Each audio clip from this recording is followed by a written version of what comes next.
So, the goal of a freelancer or a service provider is to work with less clients at higher price points. And the reason for this is really simple.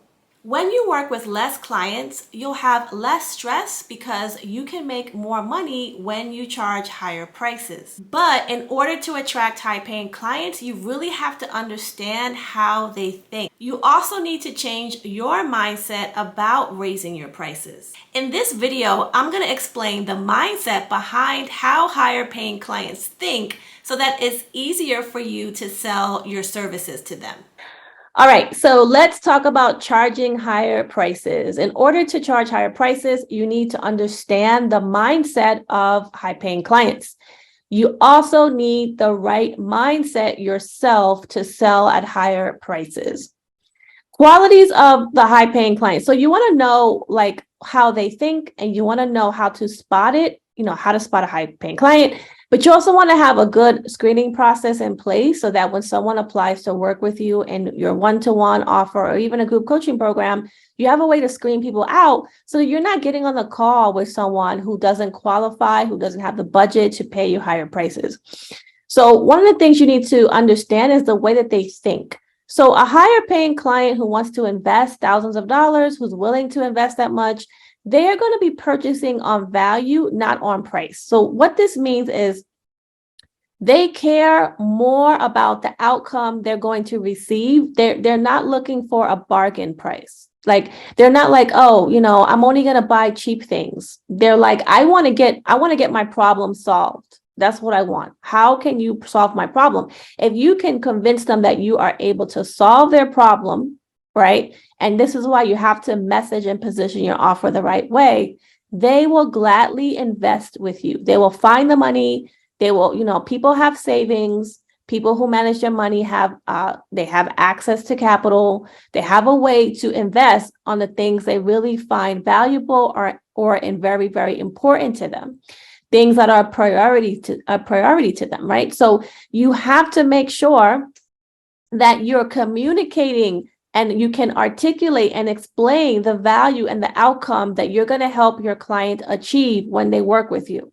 And that is what people struggle with the most. They do not know how to explain the value of the offer. They don't know how to position it. They don't know how to talk about it. They don't know how to make it sound appealing or enticing. This is why your message is so important. You have to know the right words to say when you talk about what you do, your brand, right? Your brand is not just your logo. Your brand is not just the colors on your website. Your brand is the message. You can have a brand message, right? It's all those things that help you communicate and convey outcomes for clients.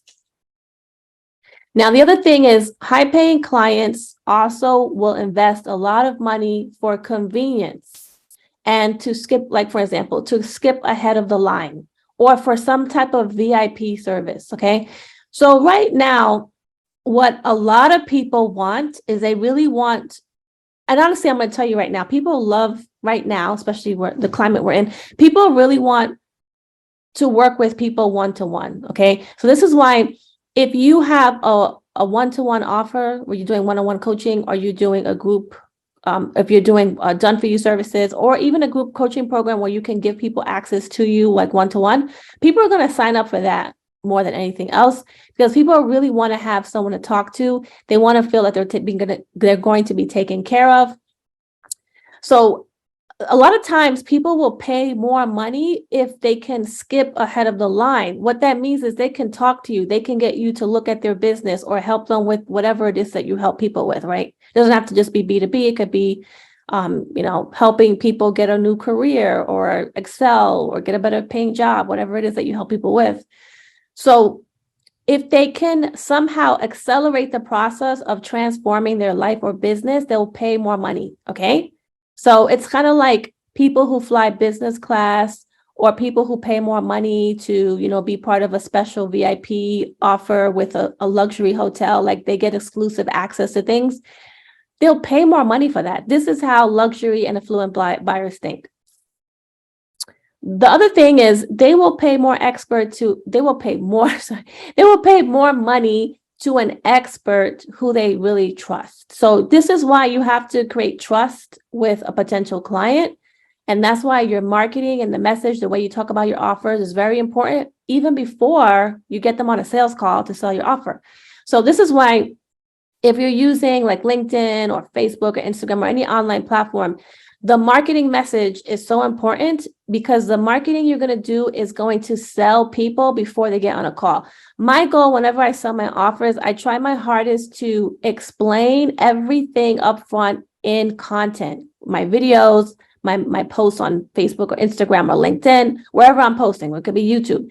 I'm always trying to explain to people very clearly what I do, who I help, the results I get, testimonials, like what my program and offer is all about. Because when they get on the call, I want them to already know this. I don't want to have a call with them and then I got to start from scratch and introduce myself. They don't even know who I am. So you want to create this trust before the sales call, okay? And that, once again, this is why your marketing message has to be really, really good. The other thing about the qualities of a high-paying client is they like experiences, they value experiences and things that make them feel good. That's something else that you have to understand. A lot of times people will invest more money for the experience and the feeling they will get once they go through that transformation with your offer.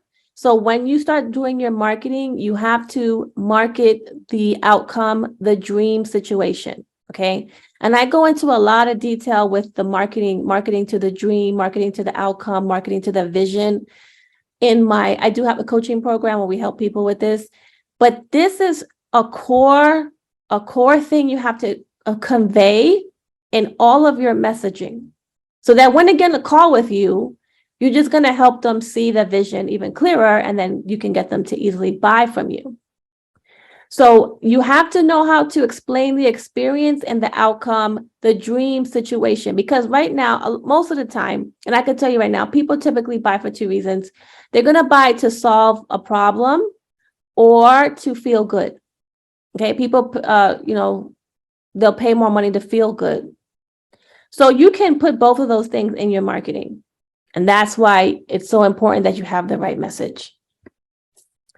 The other thing is exclusivity attracts high-paying clients. People, whether they're going to work with you one-on-one or in a group setting, they don't just want to work with anybody. They want to be in the right community. They want to be, they want to be part of an elite group.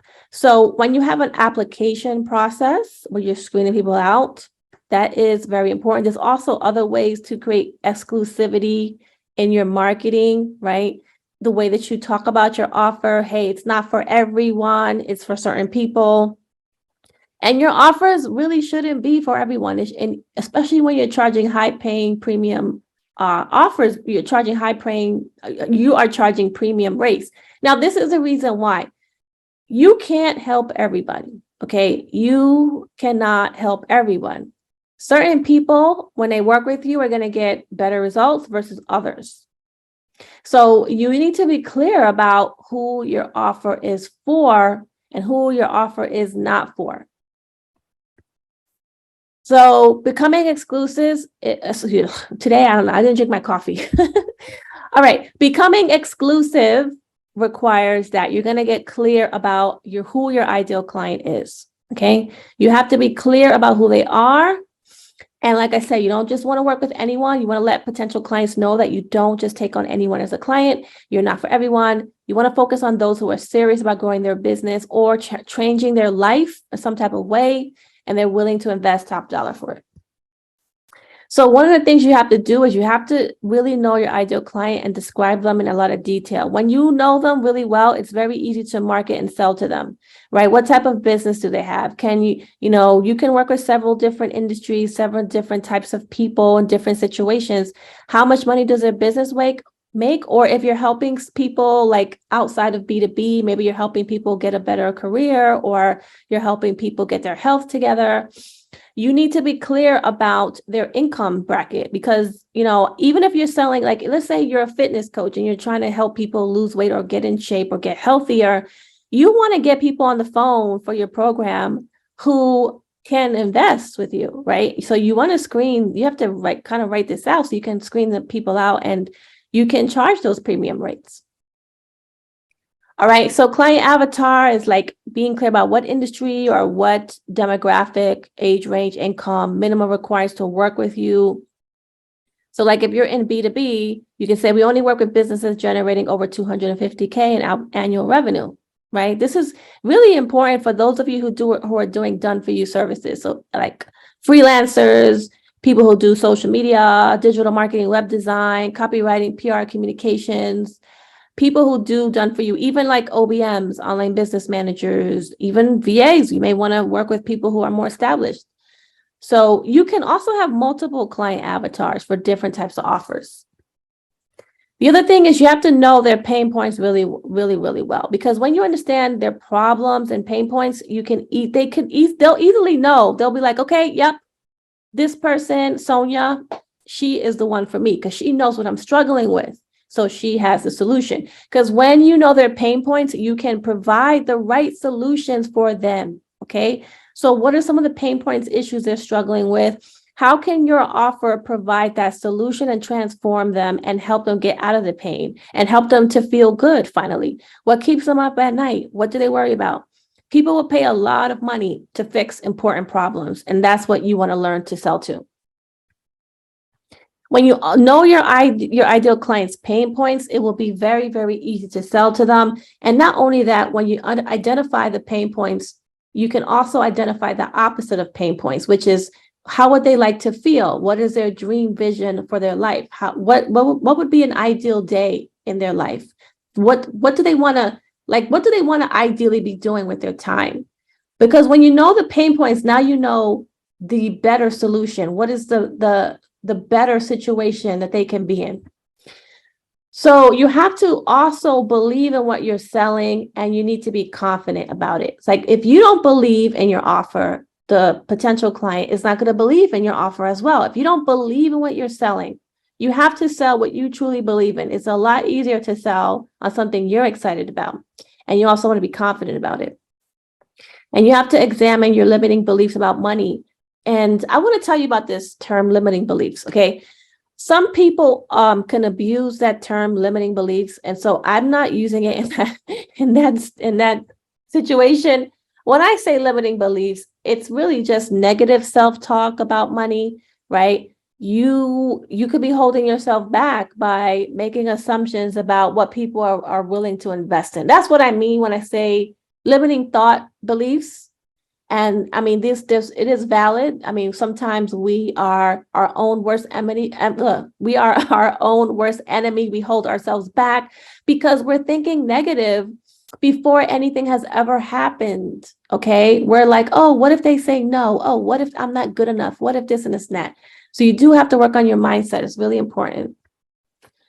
And the other thing is you have to change your thought patterns for gratitude and abundance. An abundance mindset is being grateful for what you already have. And when you get new opportunities, to be grateful for those things. If you're not grateful for the clients you have, for the new opportunities you have, for the business you already have, when something new comes in that's even better, because you're not grateful for it, you will not be able to realize your blessings and you will not be able to enjoy the experience. I'm telling you, practicing gratitude is the first step in this process. Start doing gratitude. If you have a gratitude journal, I have a gratitude journal. I try to write down, or I try to just think about the things that I'm so grateful for. Okay. That allows you to feel better and to be happier at the end of the day. So mindset is really important. Okay. So let me give you some examples of what we would call limiting beliefs. One thing would be like, oh, they can't afford this, right? When you don't even invest in your own business, let's say you're afraid to invest and you don't invest, you never, hire people, you don't do that. It's going to be hard for you to convince someone to pay you a lot of money. I see this a lot. Okay. I see this a lot. People who don't want to hire, an assistant, or they don't want to hire a consultant or a coach, but then they want someone to pay for their services and pay. And so what I see is that a lot of times when people who are like, oh, I don't want to buy anything for my business or invest in my business, they start to feel like they have to charge low prices because they start to believe that everyone else feels like this. Okay. When I started investing in masterminds, group coaching programs, I hired coaches and consultants to help me. I was like, look, I'm investing all this money. I see all these other people in the mastermind doing the same thing. It became a reality for me. I was like, oh wow, all these other people are investing, right? This is normal. I kind of normalized the reality that people pay a lot of money for a lot of different things. Okay. So it just became a normal thing. And so I felt more comfortable asking for higher prices in my offers as well. All right. So the other thing you want to do is, like I talked about before, the messaging is so important. You have to position yourself as an expert to attract high paying clients. You have to also position yourself as an authority in your industry. So you want to show up the right way. Branding, when I say personal branding, I mean a professional image. Make sure you got it, good pictures. You want to share content on some type of online platform. You could decide what that is.